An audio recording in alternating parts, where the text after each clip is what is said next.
Tim, my man, what's up, dude? Well, the usual Another. stuff. It never seems to change, and then at the same time seems like everything's changing all at once. So there you go. Yeah. That's what's up. Well, I was expecting to also be with your lovely wife, and she's unfortunately experiencing a migraine, so I understand her not being available. But on the other hand, this should be kind of exciting because one thing you'll learn about Tim is he's unfiltered, which is great. And especially, I think with May not around, could get a little off the rails, which should be exciting, right? Absolutely. All we need is the whiskey and bong hit like Joe Rogan, and we can really see where this goes, right? Yeah. Well, I know we got lots to talk about, and I'm excited to kind of dig into some of the challenges we're experiencing in the healthcare world and some of your experiences going through that and kind of like going this entrepreneurship direction, which is there's a lot of cool stuff out there in that world. But maybe before we jump into that, I would love it if you could kind of give everyone a little bit of background on like your story and kind of how you got to where you are today. Okay, so graduated from medical school in 1992 in Canada, at the University of Saskatchewan, up in the absolutely flat, freezing cold prairies. It's where I grew up. That's where my family was from. Always loved skiing. Did a ton of traveling for that and windsurfing. Loved all that outdoorsy stuff. I'd lived in Whistler in one of my kind of gap years and really wanted to live in the Northwest. Had a job offer in one of the small ski towns in Canada, and that all blew up because the Canadian government decided that you could only get a billing number to bill the government for your services if you had graduated from that province's medical school or done a residency there. So we're like, this is crazy. Meanwhile, somebody just randomly calls us from Oregon and says, hey, do you want to come down to the United States? And we're like, yeah, we'll do whatever. Like, we don't care. We have nothing encumbering, no kids at the time. I loved the Columbia River Gorge. Had spent tons of summers there. We're like, let's go. We're, an hour and a half from the coast, about an hour and a half from Bend, and a couple hours from the gorge. So it was like perfect from a recreational perspective. It was small town medicine, which is what we wanted. So I did obstetrics in my family practice for 12 years. We did death investigations, worked in the ICU, did hospital medicine, did absolutely the whole gamut, and just learned a lot of medicine. And then switched over to urgent care about 10 years ago. Meanwhile, during this entire time, I'd been working for the insurance company side of the business that we worked for. It was ended up being about $1 billion a year multi-specialty healthcare system with a bunch of rural hospitals. So I got a kind of an inside look on some of the administrative side, done that work as well. And then we just kind of got entirely burned out on the corporate model. And I'm mostly retired, and I am working 3/4 time at a small private clinic in the town that we live in, which has been really quite rewarding. And we're doing the podcast thing, which hopefully we can continue to grow that and make that a more soluble business, shall we say. So Yeah, that's the very small, super elevator short. speech as far as where we came from and kind of where we are now. Yeah. So the system of medicine, I know we talked at length about it, kind of was a big reason for pushing you guys this direction. I loved your analogy about the practice of medicine and dog poo tennis. Is that what you call it? Oh, yes, that And was a playing. long So time ago when I did that one. I would love it if you could talk about playing dog poo tennis in the practice of medicine. Okay, so take for instance, you are a highly trained tennis athlete. You played in high school, you played when you were a kid, and you just love playing tennis. And then the rules of the game continue to slowly change. So your passion and your skill set is, you have a tennis ball, you have a tennis racket, regulation field or court rather, and then somebody just slowly starts to smear. Like all the people in the surrounding area bring their dogs, and their dogs start pooping on the tennis court. So initially it's irritating. It's like, you step in it once in a while, and you're like, this is ridiculous. Like, we got to get a bigger fence around here. We're going to put locks on the door. And then eventually the entire court is just smeared in a thin 2.5-inch veneer of dog poop. So every time you go to run to hit the ball, you're sliding in it, and then you're smacking the ball and it's like hitting you in the face. And all that you're experiencing is essentially this bathing in dog poo. And that's exactly how I see what's happened in medicine. Like, you take these very bright, highly trained people that really do want to care for people and they want to practice medicine.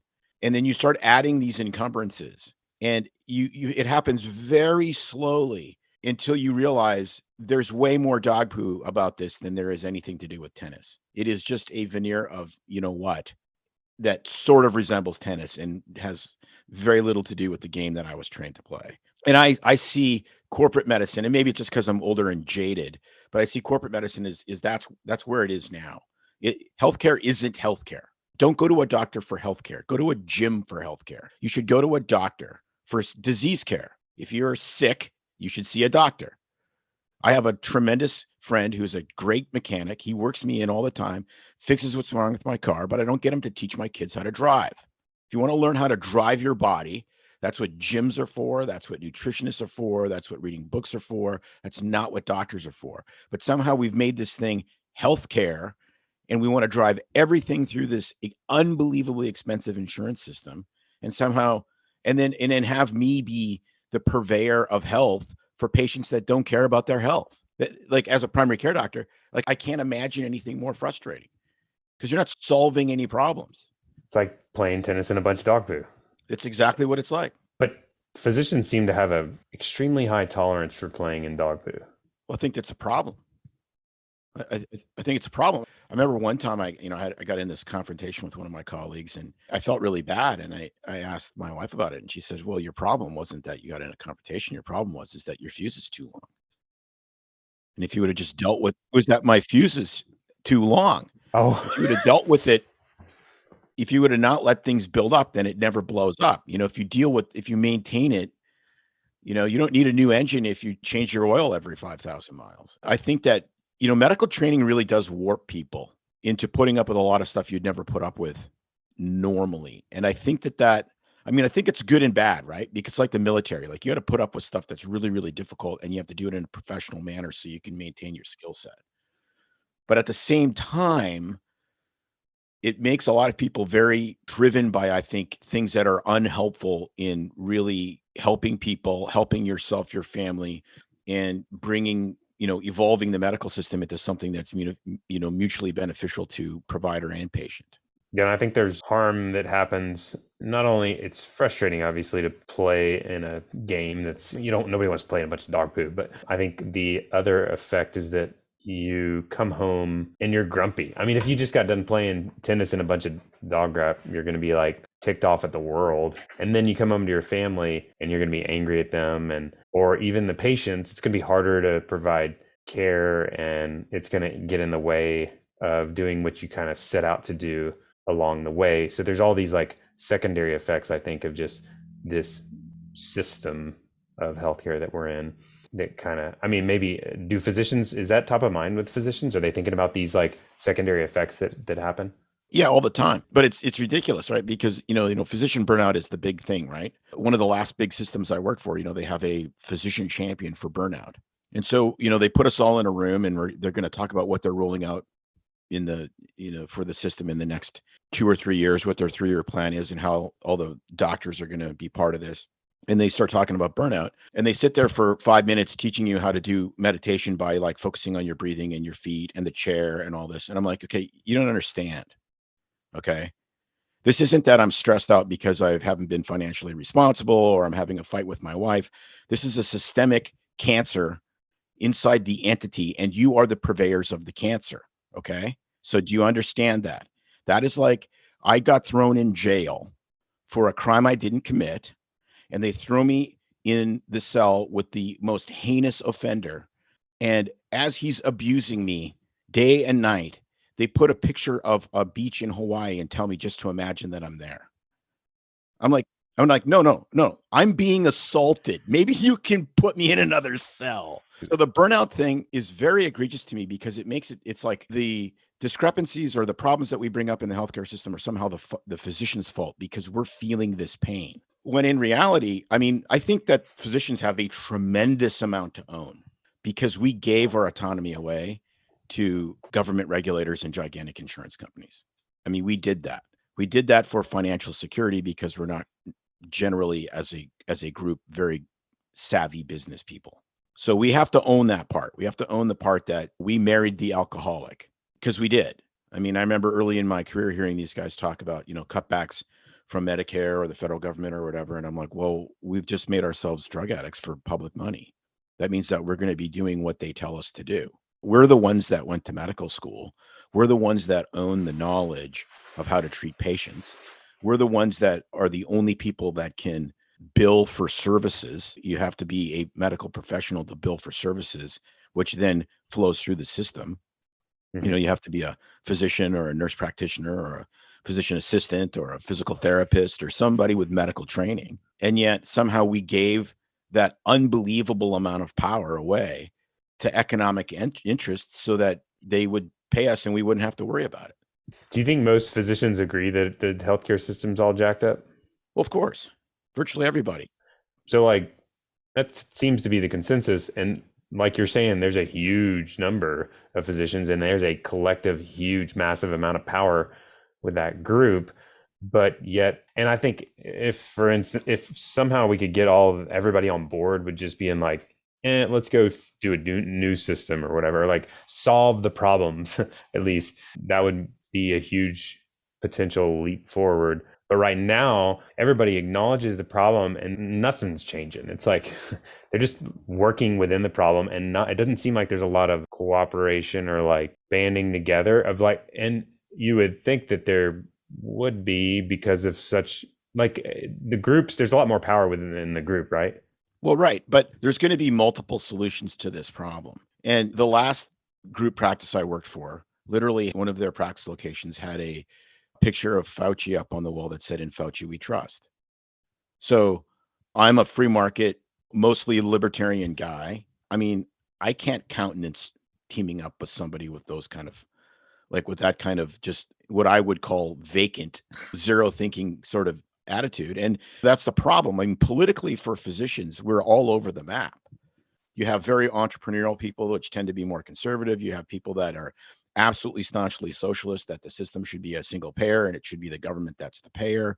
So when you say team up and solve the problem, well, the solution to the problem is entirely different depending on kind of which one of these political factions you're in, right? So, I mean, I sat down on a radio debate with somebody and said, we don't have free market healthcare system. That's why it's expensive. And he thinks we do have a free market healthcare system, and that's why it's expensive. And it should be 100% socialized. So we practiced in the same medical community, and I sent him patients. He was a great referral source. He was a good guy. But I mean, so I see a couple different ways of solving this because the key is really two things. Number one, it's decentralized power. So the power has to be away from federal regulators and gigantic business interests, which would be big pharma and big insurance. And well, and thirdly, the big healthcare entities. So you have to decentralize power. That means small physician practices, maybe 100, maybe 5, depending on the community. And you're going to have a free market side, which works, I think, very, very well in primary care, which would be things like direct patient care, direct primary care, some direct specialty care. May and I interviewed a rheumatologist that does direct specialty care and is very successful at it, loves it, works on his own terms, doesn't deal with insurance companies. Then the other thing that you have to do, and I think there's always going to be a publicly funded side to this. And I think that I think at least politically, there's no way we're ever going to get away from that. And maybe we shouldn't, is you need physician unions. As much of a non-union guy as I am, if you want to decentralize power and put power back in the hands of doctors taking care of patients, there's a place for physician unions. And we actually did an interview on our show. It's the single longest BS Free MD interview How long was it? was it's almost 2 hours. Is with it might be over 2 hours. I can't remember. It was a while ago. So it was over a year ago. We drove May crazy because this guy was just great. And again, politically, we probably don't agree on a single thing, but it was very fascinating because how he got into union organizing for physicians was he's like, why am I going to argue for money for rich people? Like that just seems dumb. That was his thinking. And then he started interviewing doctors and they said, no, we need our power back so we can take care of patients the way we think is right. And he said every single conversation he had with physicians interested in unions was all based on patient care, not on their financial interest. And he said, I have to be part of this. And it was really, really interesting to listen to. And I don't think it's the solution, but I think it's a part of the solution of decentralizing power from these incredibly wealthy, powerful interests and putting it back in the hands where I think it's better served, at least for the patient, which is in the hands of the doctor, where ultimately my boss should be the patient, not the insurance company and not the government.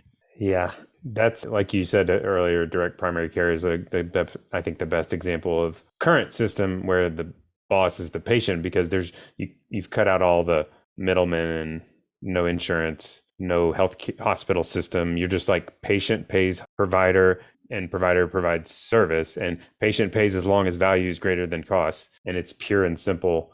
And I think in our families that we work with that are in that model love it, and they're not burning out or hating their work, and it's the complete opposite. And but I think that's a very good example of like pure entrepreneurship. You're not only are you starting a practice, you're starting like a non-traditional practice, and you're kind of part of helping to solve the problem.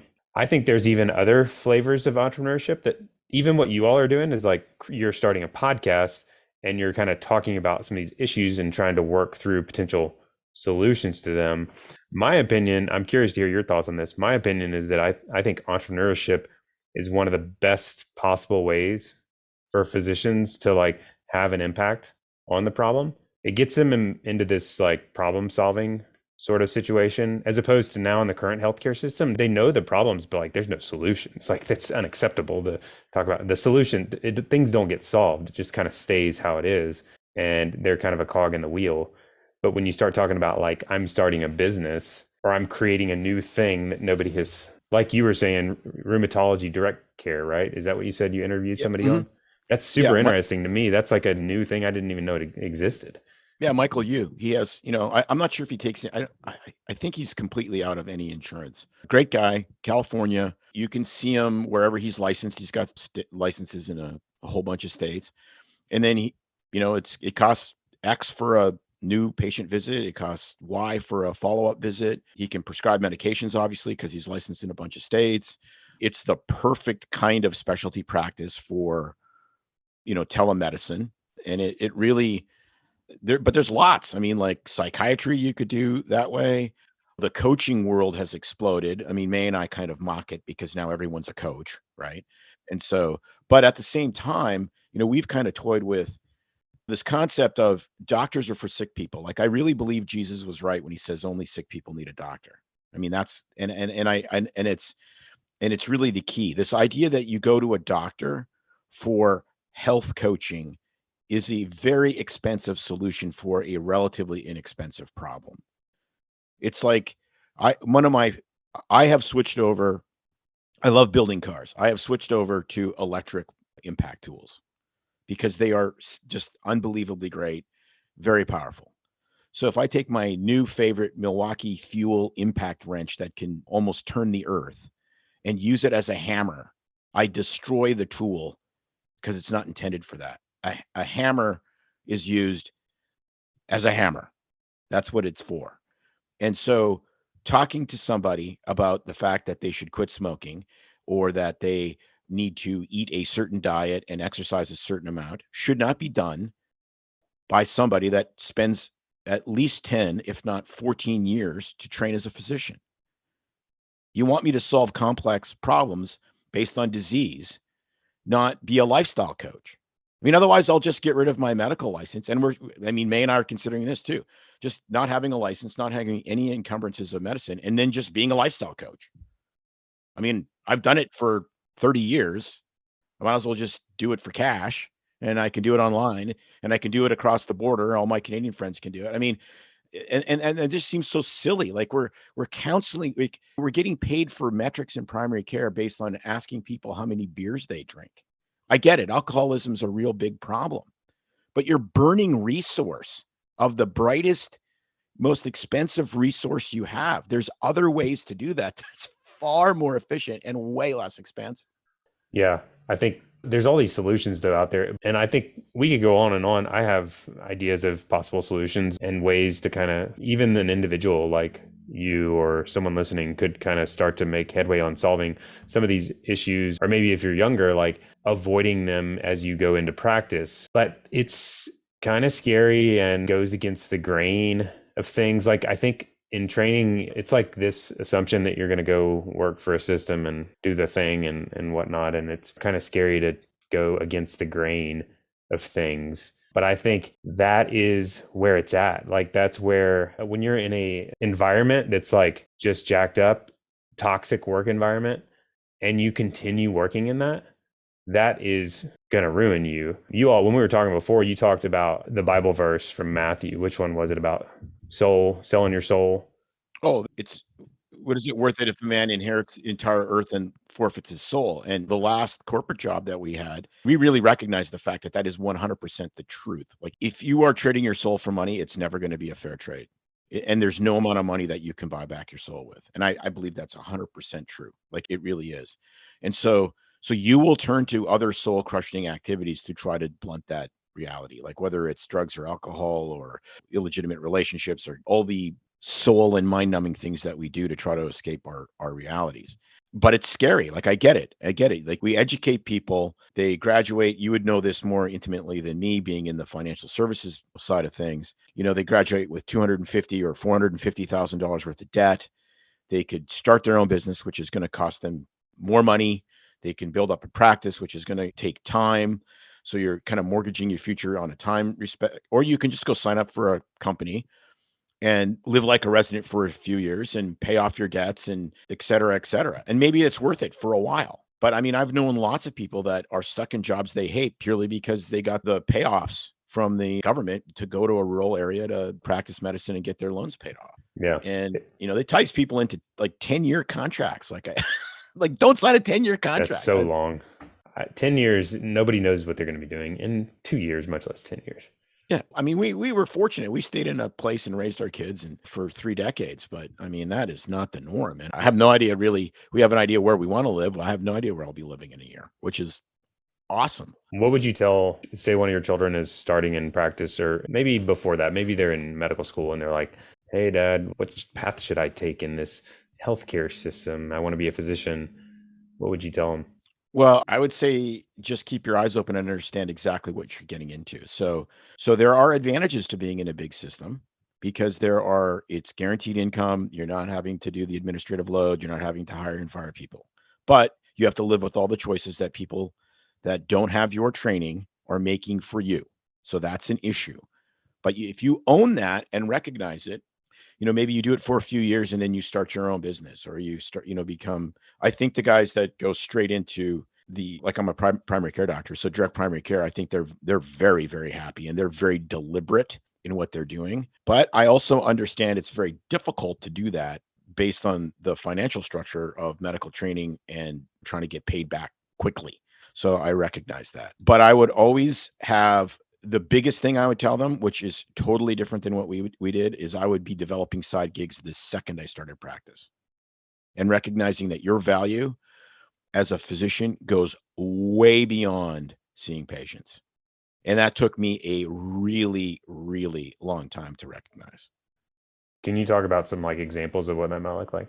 Okay, so I started into the kind of insurance company administrative side of my job quite early. I had worked for maybe 10 years, maybe not even. And I did it honestly because at that point I was riding a lot of dirt bikes and doing a lot of skydiving, and I wanted to be able to have a job I could do from a wheelchair. So I could read charts from a wheelchair. Yeah. So sounds kind of bleak, but there's disability insurance, but it's nice to continue working when you're 35 years old and, screwed yourself up on a motorcycle. So that part I kind of recognized, but it was still very narrow in medicine. What we've realized in just the last 2.5 years of doing the podcast is there is a gazillion other things that you can do that bring a tremendous amount of value to people. And honestly, once you build up a huge repertoire of experience, I think that I don't know if it's just maybe I'm blind or arrogant or dumb, or I hope I'm correct. But like, I've had this discussion yesterday with my wife, and I just said, I think what we can bring to the table of value now, communicating our experiences to people, is far more valuable than we could contribute just seeing one patient at a time. It's kind of bold, but I really believe that. And you kind of have to have that sort of self-belief. And medical training has a way of pounding out a lot of self-belief. There's a lot of that soul crushing. And I think one more thing I'd say in doctors for my entire career, and this goes back to the early 90s when things were very different than they are now. Physicians, especially as the newer generation has come, are primarily driven emotionally by fear. And that's a really, really bad way to live your life. Do not be driven by fear. Fear that they're not going to pay their debts off, fear that they're going to harm a patient, fear that they're going to get sued, fear that they're not going to fit in because they have different views on whatever it may be, fear that they're going to have a license issue, like all of this stuff. And you cannot live like that. Yeah, we interviewed Jordan Grummett, Doc G, a while back, and he's a hospice physician. I don't know if you know of him, but he had a ton of experience people late stage of their life. And, one of the biggest regrets he saw was that they regretted not leaning into their fears and like facing them and basically like doing it anyway. People just kind of get paralyzed by fear. And then they get old and they're like, man, I wish I'd done XYZ. It's not a good way to live, and you end up regretting it. Yeah, that's where we're living right now. We're like, we're young and healthy enough that we can kind of lean into what we think we should do now. Most of our medical practice, and I'm speaking mostly for myself, was great. I mean, it was awesome. I was a small town guy, delivered tons of families, took care of families through the entire, exactly what I had wanted to do. And then it got weird and we stayed a little bit too long. Like, I think a lot of people do that, but I think we're trying to just sort of sell most of what we own and get the courage to just do what we really feel like we should do, which is try to communicate our hearts and our passions and interview some really, really cool people. Mm-hmm. Jeff is Okay. asking about what is the story you told him about Cleveland Shocks? Oh, yeah, yeah, yeah, yeah. Okay, yeah, yeah. All right. So we have an idea percolating for another show we want to do where we drive across the country in a motorhome and explore medical history. So there was a guy named Dr. Beck, and he's the first person to successfully defibrillate anybody. So he worked in Cleveland. I'm not sure if this predated the Cleveland Clinic or not. It was in like the late 1940s. And he was doing open heart procedure, and the kid arrests. And so he's doing like internal cardiac massage. Like he's literally has his hand on this guy's heart, this 14-year-old, pumping blood to his brain. And he says to one of the assistants, go down to the lab across the street. And I got this thing made of like spoons and a big coil and bring it back here. So they wheel this defibrillator in there and it literally is using like wooden spoons as the insulators and some weird capacitance thing that he figured out by reading these studies from some guy, I think in Sweden. And he sparks this kid with this defibrillator. And nothing happens. He does it the second time. The kid comes back to life. They finish the surgery and he lives like a normal lifespan. This is the What? first person. So you think of that, you think of the courage. Like you think in our healthcare system, would anyone have the nards to be able to like get this thing he was working on in the basement of some lab to cardiovert somebody and say, I mean, cardioversion saved Damar Hamlin's life Mhm. 2 weeks ago. That That's was it. crazy. That's where it came from. Huh. Isn't that nuts? That is nuts. Yeah, I mean that's innovation, and you got to be courageous. And I think the healthcare system kind of like just drives that away. Like it's not a healthy, innovative system where you can kind of, I mean, you can come up with ideas like that. At least I can't think of examples of people doing that today, which Well, is that's unfortunate. why the true innovations in healthcare is not going to come from the healthcare system. It's going to come from completely outside. It's just like if you look at what are the innovations in music production? It all came from the computer industry. It came from somebody completely out because who would have ever thought of just using algorithms to interpret music and then edit it and all, when they were using tape for a million years. So that's just the nature of innovation. Yeah. So going back to your soul and losing your soul, and I think that's important point, because I think people in the moment, I don't think people are like, yeah, I'm losing my soul. I think that's kind of there's possibly a lack of awareness of maybe you being in conflict with your ethics or your values and doing things that you don't think are right, but you're just doing it anyway and not really realizing it. But I'm curious, like, how do you know when you're in conflict there? Like, how do you know if you're doing something that's basically like gonna cause you to feel like you're losing your soul? Well, I think it's really, really difficult. And I think it's especially difficult for people with a lot of training because you fall back on your training and it's not introspective training necessarily. And, the other side of that is you can navel gaze so much that you're worthless to everybody. So there's a point that like life is painful and there's going to be a certain amount of discomfort, but that discomfort should be like running a marathon where it's like, wow, that was really cool. I'm glad I did that. And so I think you have to look at the things around you. So if you want to know what you care about, look at your bank account and for me, my garage. That'll tell you 99% of what you need to know. And I think that's the same thing with regards to these soul activities. When was the last time you did something that made you feel really alive? That's the question I would ask. That's such a good question. Was it going for a run? Was it taking your kids to Disneyland? What was it?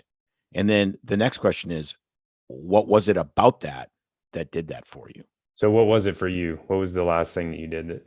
Well, generally speaking, on a day-to-day basis, it's largely working out. I mean, I don't necessarily work out so much for vanity reasons. I work out for two reasons: to not be completely insane, only partially, and to be able to have enough athletic reserve to do the other activities that I like doing, like water skiing and downhill skiing and so forth. So there's that. And then when you think of other outside activities, I mean, I had the perfect life, not perfect, but when I was the most balanced as far as work and doing other stuff, my wife gave me Fridays. I had Fridays off and I would get up in the morning and I'd go water ski for an hour, hour and a half. Sometimes I'd ride motorcycles and then I'd go and do 5 skydives and I'd get home at 5. Kids come home from school. I'm perfect. That was like perfect. And that's like very rewarding. You feel it's I don't know if happy is even the right word. It's like joy. Like you feel like you're living out your values and being the person you're meant to be. Right, because we've mentioned it several times on the podcast, this Oprahfication of the world, where your job is supposed to, like, you speak to the universe speaks back to you, and you get this perfect job with tons of money and all this balance. Well, that's not life. I mean, I think that's just ridiculous. Because if that's the case, lots of people, as I say somewhat crassly, a lot of people have spoken to the universe, and the universe said, "You're a dick." So sorry, but it doesn't work out for everybody. So jobs are unpleasant, but they shouldn't be primarily unpleasant. I mean, practicing medicine is a massive privilege and should be seen as a privilege, and it should be rewarding. It doesn't mean every day is rewarding or every patient encounter is rewarding. Of course it's not. But in the totality, it should be rewarding. You're giving your knowledge to people, you're helping people, you're being compensated fairly for it. That's a rewarding job. When it's not rewarding anymore, it's because of other factors. And I've said this, I don't know how many times. Hard work does not burn a single person out. Meaningless work burns people out. What's burning out doctors is meaningless work. My friend that owns the business I work at, he works harder than he's ever worked in his life because he owns a business. But nothing he does is meaningless. It's incredibly taxing. It's not meaningless. Ticking a gazillion boxes so the insurance company is happy, being on the phone to make sure that I can get a CT scan for my patient that I absolutely know needs the CT scan, that's meaningless labor. And that burns people out. If you made that go away, people would be happy as heck working for gigantic Yeah. system. How often do you take a look at what's going on in your life and take kind of like an inventory almost of like, is the XYZ thing, like, is that, in good connection with my values and my purpose? Because I think the challenge in healthcare or really in anything is that you get in this autopilot groove of just grinding it out and working a million hours, and you don't have this introspective thought exercise of like, was I getting joy out of that? Like, is this in conflict of my values? Am I living into the person I want to become? And it's almost like a muscle you got to work out, right? Like, Yeah, now I think about it almost every day because we're actually in a very challenging point of life, which is we're in a transition. We're in a transitionary period. And so it's interesting talking to people that are younger than me that are kind of in the middle of raising families and whatnot.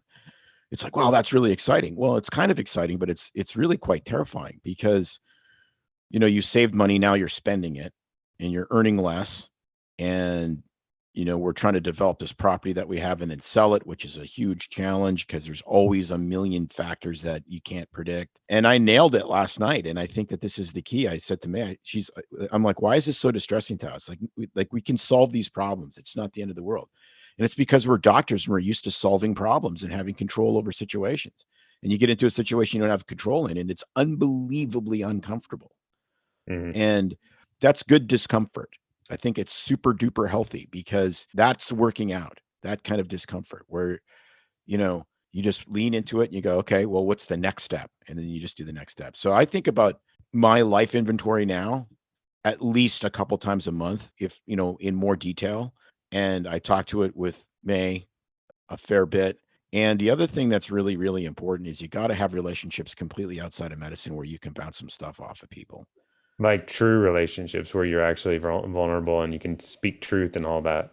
Exactly. Like I have one friend where we've had these kind of conversations for 20 years or so. And it was really cool because I texted him and I said, I think I finally realized that I'm actually more of a creative than I am anything else. Hmm. And he said, dude, I've been telling you that for 20 years. Good Yeah. thing you finally listened. Yeah. Part of why my ski trip was so fun. First of all, I love skiing. And I was telling you, I got back at 8:30 this morning in the airport. I flew overnight. I skied yesterday, Nice. flew overnight, red eye, and then came back at 8, drove in at 8 just to come to my first meeting. I love skiing and I love the experience of like nature combined with like the athletic activity and the challenge of it. I mean, all parts of skiing I love. But then on top of it, like this trip was a group of guys that have like super deep, open, trusting conversation. And we had a ton of like super great conversation. And it just made it a fantastic, and it was only like 3 days, but it was an unbelievable trip because of all those factors. And so I think of that as like an example of if I'm looking back at my time, because time is a big component. It's like, what do you use? Where do you spend your time? Where do you spend your resources? That's like a win. That's like a doing what I need to do. But in other instances of my life, and I'm sure everybody has this, you look at it and you're like, that's the complete opposite. Like, that's soul crushing. And there's probably a lot of stuff in the middle, but like just the act of taking that time to review a little bit, and it doesn't have to take hours and hours. How long does it take you to review I mean, do you spend an hour a month? I mean, Well, I think a lot of it is more not really unconscious, but it's more like I'll be out running or doing something and I'll be thinking about, is this the right thing to do? Or like, are we just completely insane? Like, should we just get normal jobs and work for 10 more years? And then we're like, no, can't do that. My wife's like, I'll work in Starbucks before I would ever feel like I felt before. Like, I don't want to sound too flippant about this stuff because I understand at the beginning of your career, it's different than at the end of your career. At least it should be. Hopefully it is. And so Joe Rogan talks about this reaching escape velocity, where you can kind of be free to say and do whatever you want because if they take your job away, it doesn't matter. You don't need a job. And we're not quite there yet, but we're closer. But I can't imagine the stresses when you bought the car and you bought the Tesla and you got $400,000 in debt and you have to keep your foot to the floor 100% of the time. I think don't buy expensive stuff in your first 3 to 5 years of practice would be another piece of advice, which I didn't do. I'm giving you advice of failures that we made. failing forward. Yeah, I mean that's a really, really important concept because you might not like it, and there might be way more satisfying jobs for you inside medicine seeing patients that are just outside of the more lucrative, gigantic system. And I think you have to leave that door open. You should be happy most of the time. You should go on a trip. Here's another thing. You should go on a trip, or if you're a tennis player and you play tennis every Thursday afternoon with one of your friends, that should make you feel good that you produce something at work and now you get to do this thing that you love. If you feel like that, you're mostly balanced. If you're into the second serve of your game and it's like, oh crap, I got to go to work again tomorrow, then you got a problem. Or if the only activity you do is going to the bar, that's probably an issue too. You should be like, man, that was a super hard day to work today at the ER. I had 2 patients that were intubated and I managed them and I got them sent off to the specialist and I helped and man, I don't want another day like that for another 2 years, but wow, was that cool that I got to do that? That's where you want to live because, you don't want to live, like having an easy life is dumb. You don't want an easy life. What it really comes down to, a lot of this is like spiritual or philosophical, however you want to put it. It's really meaning. And meaningless tasks, especially that get in the way of really meaningful tasks, that is a very that is almost an impossible thing psychically for us to figure out. Mhm. That's the problem.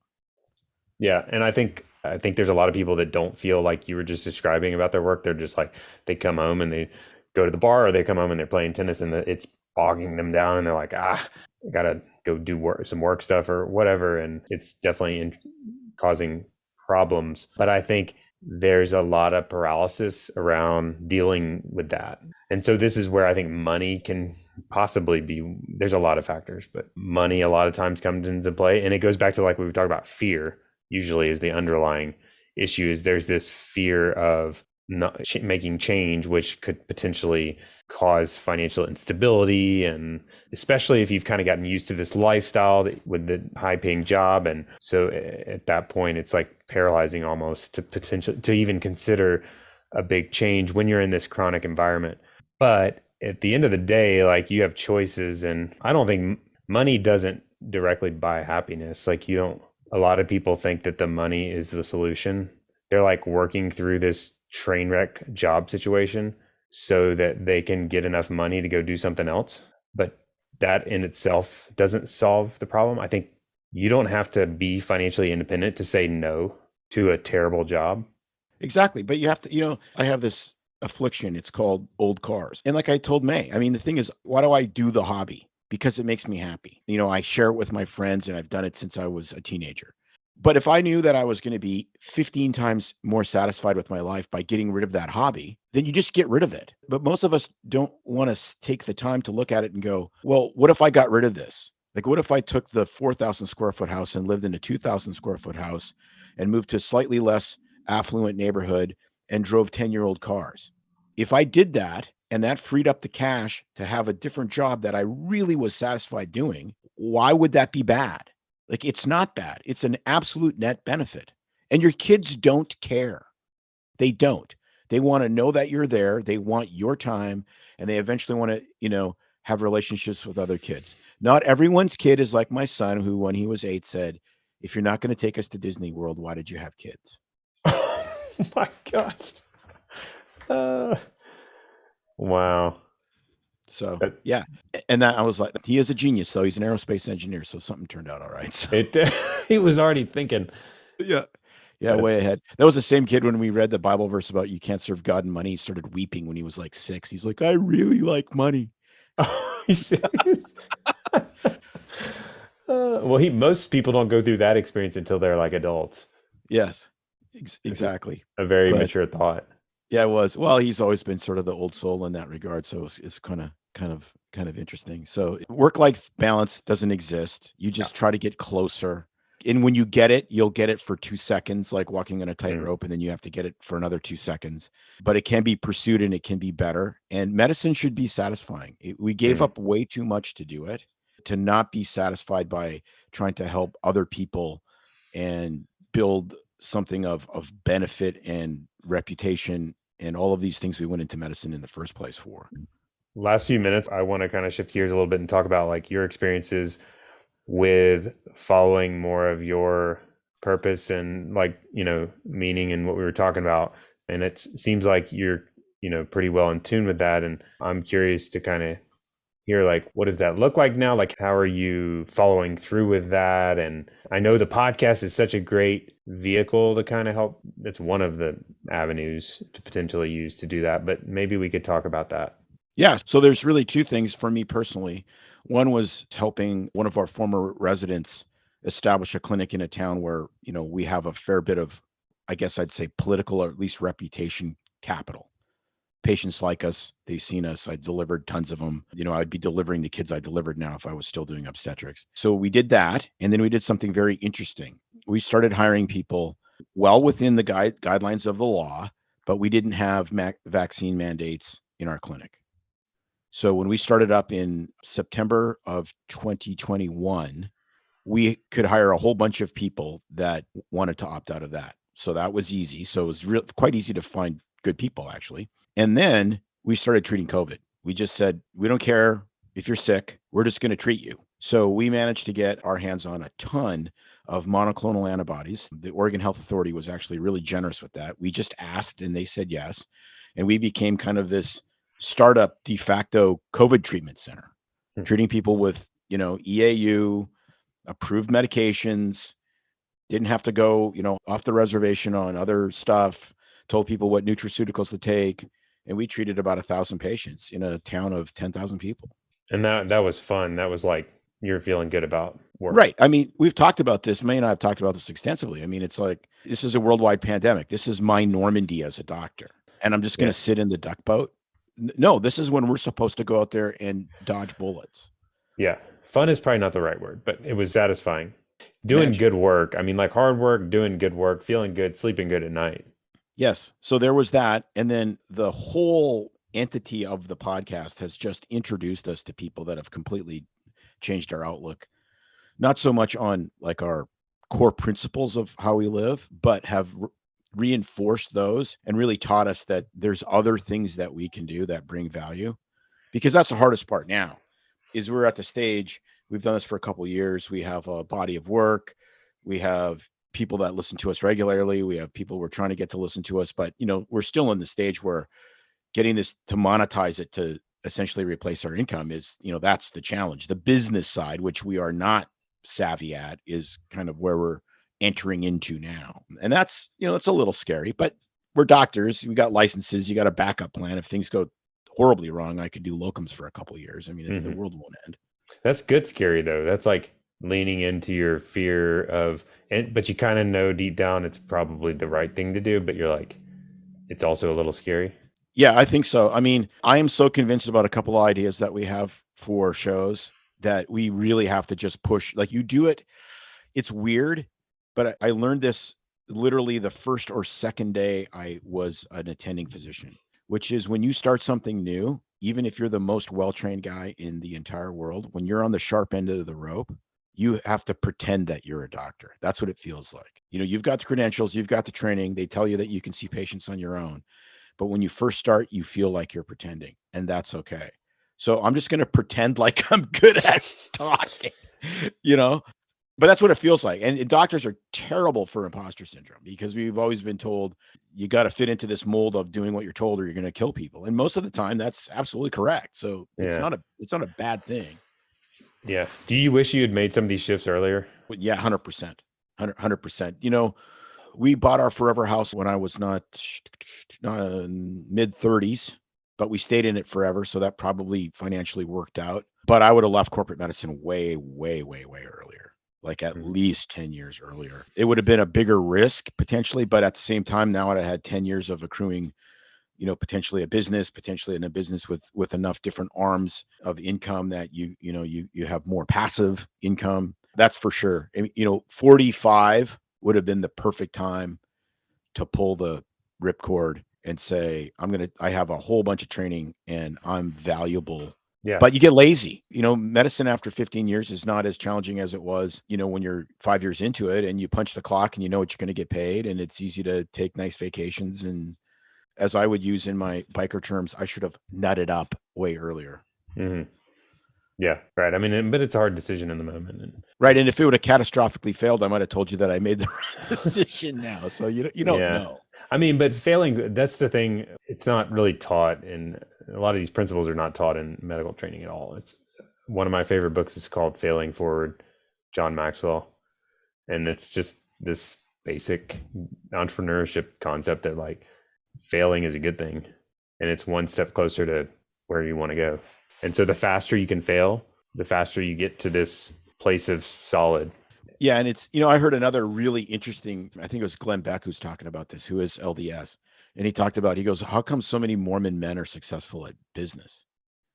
And he said it's because they know that no is just no for one thing. It's not no for the rest of your life. So when you've knocked on a whole bunch of doors and 80 of them are no and one is yes, you realize all you need is one yes. And in business, that's absolutely true. You don't need to be successful at every business idea you have. You have to be successful at one and then make that more successful. Mm.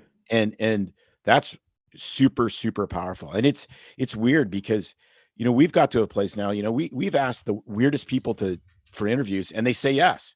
and some of them just ghost you. And we're like, oh, whatever. We don't care. It doesn't matter. You Yeah. ask, they say no. It's no reflection on me. Right. Yeah, that's a good spot to be. Yeah. So your podcast, BS Free MD, any other places people can find you or? Yes, Instagram. We do a little bit on Facebook, really no Twitter stuff per se.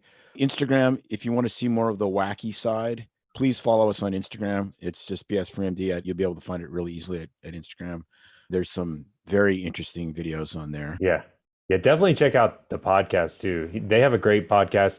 I've listened to multiple episodes and I've shared them with multiple people because you have it's unfiltered. So it's hard to get, I mean, everybody's so careful about what they say, but you guys like speak truthfully, you don't hold back stuff, which is really nice because you can get like the full story on things. So that's what's great about y'all's podcast. And I would definitely check it out if y'all haven't checked it out already. Yeah, we would absolutely appreciate that. And if any of you have ideas or questions for guests, we have a website, bsfreemd.com. There's a portal there to email us.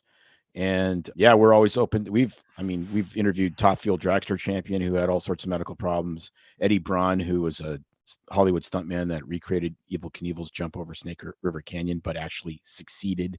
Peter McCullough a couple times.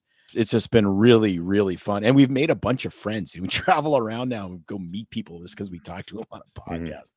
Yeah, wild. It's fun. Well, Tim, I appreciate it. Tell May we hope she feels better and hopefully that migraine's short-lived, and good luck with the surgery tomorrow too. You bet. Thank you so much. That was awesome. Thanks, Tim.